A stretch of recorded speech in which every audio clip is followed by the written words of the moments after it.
We're talking about memory, okay? And here's my first question for you.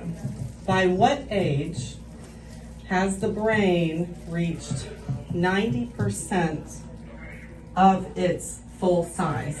Not your development, but the physical size of your brain. By what age have you reached 90%? 90. What age?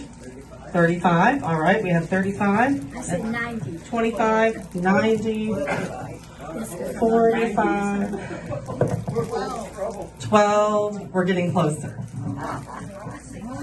2. So, well, we are talking about physical. Physical. Yep, not developmental. Physical. 12 is close. 2 is closer. It's actually the age of 6. Can you believe that? Yeah. So now developmentally we know we're not at 90% of our development at that point. So developmentally, at what point have we reached just about our maximum capacity of growth and learning? Not that we can't learn after this age I'm going to give you, but when we look at developmentally, when have you kind of completed that? What age would that be, do you think? 35. 35. 40. Well, I had someone the other day say 75. I'm like, man, I wish that was, if that was the case, we wouldn't be talking today because we'd all be in good shape, right? Okay, that answer is about 25 years old. Yeah.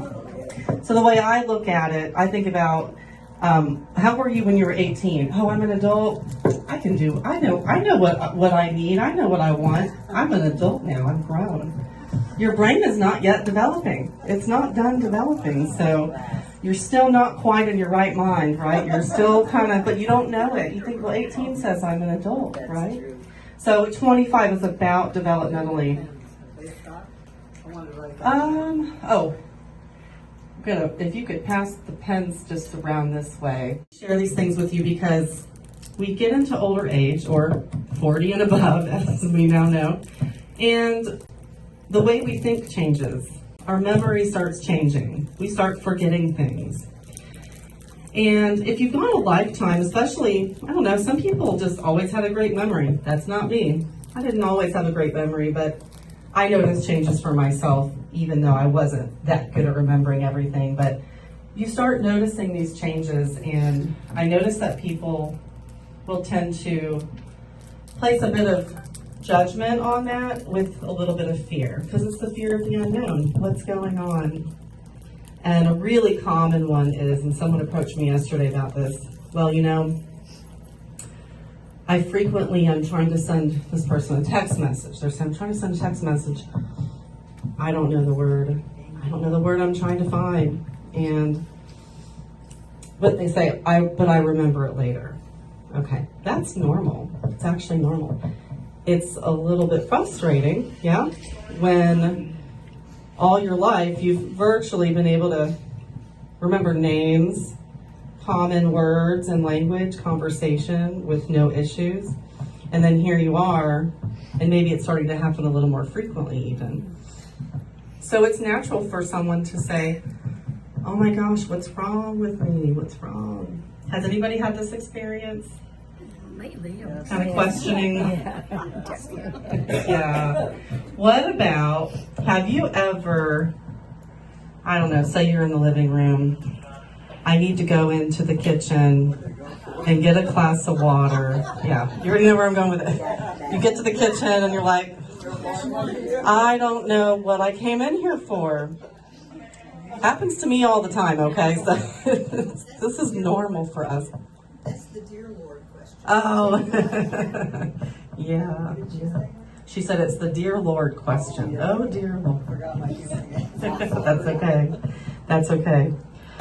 So these are normal, you know. You may found themselves finding ways to get around some of these little issues. When you say names, I remember everybody's name. You remember everyone's name. Maybe that could be. Oh, that's good. Yeah, that's. People will ask me, who's that? My husband used to And do you that know. all the time. I said, that's your boss's wife. Some people are really, some people are just really good with. Did you have a comment too? Write them down. Write it down, yes. But Write that it was the down. paper. So, I'm going to talk a little bit about that, and what I'll do is we'll come back at the end and I'll just share some tips for what probably most of us are managing, which is normal. But I want to share with you because as I've talked to people over the years, like I said, there's this bit of like, kind of fear, like you don't really know, well, what's normal, what's not, you know? And I just clarified for you in the beginning about some of the things that are normal and maybe some of the things that we get frustrated over and maybe that we've questioned, you know? But the concern is, you know, when you're living any level of independently, like here, I know you guys have access to some support, but you're still pretty independent. You're here today, right? So anything that affects that level of independence, that can kind of shake one up, you know, like what's going on?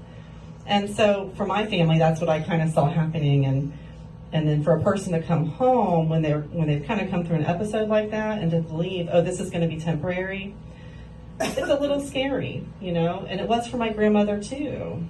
But these are unfortunately kind of normal things.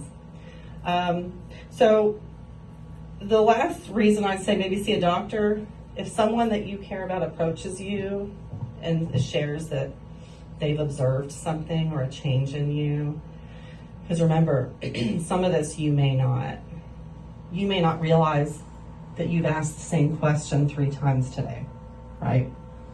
That would be something to be concerned about, okay? Again, doesn't mean there's something major going on, but let's rule some things out and see the doctor, right?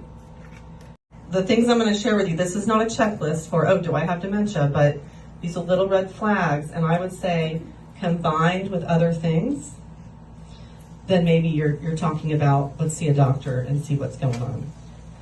Forgetting common words when speaking. So I talked about that.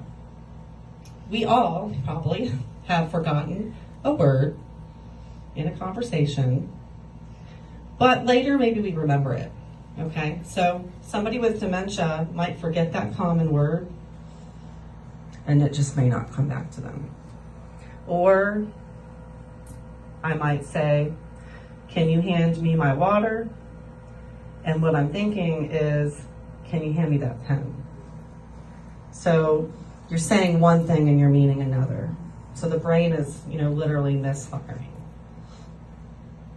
Trouble following simple instructions. So the best example I can give is like if you're driving a car and the person next to you is leading you and telling you, yeah, make a left here, make a right here. And you're pretty much like unable to make the correct turns. Not just one missed turn, okay? We all have those moments, but just really unable to follow those simple instructions. Or start to finish. What do we do when we take a shower? What are all those steps all the way to the end? Not being able to complete those steps. That would be the red flag.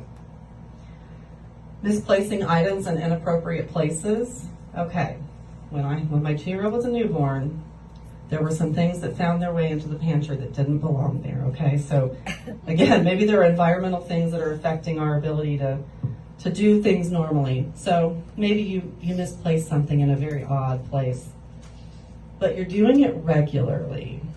That's more the red flag. You're doing it more regularly. So think about that. Getting lost while walking or driving in a familiar area. So best example, you come out of your apartment, you're thinking, I'm gonna go for dinner.